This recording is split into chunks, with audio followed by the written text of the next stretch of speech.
Amerikanın Minnesota ştatındakı uşaq bağçasında dayə körpəni ilk yaşının tamamına 5 gün qalmış boğaraq öldürüb. Məlumata görə hadisə 22 sentyabr 2025-ci ildə qeydə alınıb.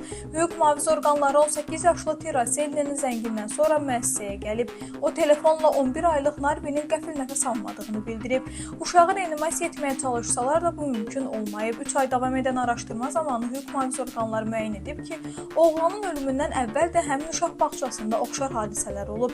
Bundan 3 gün əvvəl polis həmin ünvan üzrə yenə çağırış alıb, çünki tərbiyə olunan uşaqlardan birində nəfəs alma problemi və ağzından qan gəlməsi müşahidə olunub.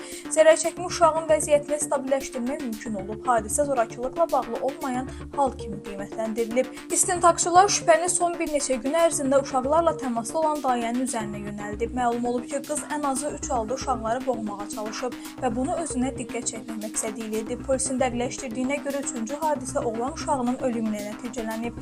Dayə Tira Sel yanvarın 13-də həbs olunub və onu 2-ci dərəcəli qətl, eləcə də bir neçə ağır hücum epizodu üzrə ittiham irəli sürülüb.